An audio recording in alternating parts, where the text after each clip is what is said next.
From the White Journal 5.6. Listen to Mom.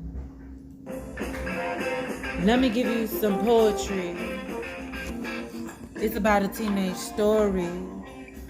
I used to be a homegirl, playing dress up, wearing plastic rings and putting on tutus and twirl and hear my favorite song and try to sing. And one day I realized I was older and grew up, never exposed to the streets or grown-up life, and I knew there was something out there for me.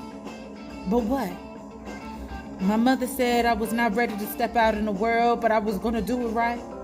So I ran away from home in the middle of the night. I met a guy and he asked me something disturbing. And in my ears and went the so-called hidden curiosity. He sat down and introduced himself as my pimp. I looked at him wondering what it was, and if I said yes, what would I have to do in the middle of the night to make it easier? He said I would be his hope. Got more interesting since I had no place to go. He said he fulfilled my fantasy. How could I pass up this dough? So I went, but to get on my knees and bend over, that's what I didn't know. A month passes by and still he keeps his promises. Then I got in and addicted to drugs to lay down anytime. I got used to it, and after all, it was just him. So then eventually it turned into other pimps and thugs. To do anything just for $1 bill, I knew this was not what I wanted, but I kept it on and got paid still. This guy beat on me because I didn't want to fuck. But what should I do? Go home? It's been so long, 11 months now, never called. Mom probably moved on, and that's a hard mistake to fix, but I want a better life for my son. So another month passes before I called. I have a black eye and a slash in my face, and I pick up the phone, but stalled.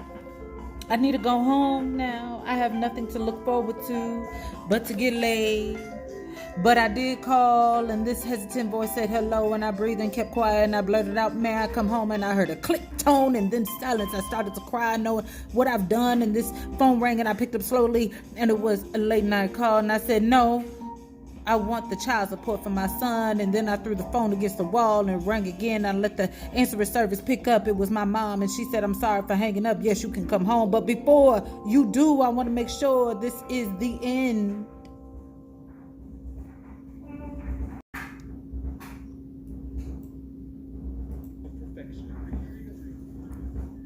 I sat there and listened to what she had to say.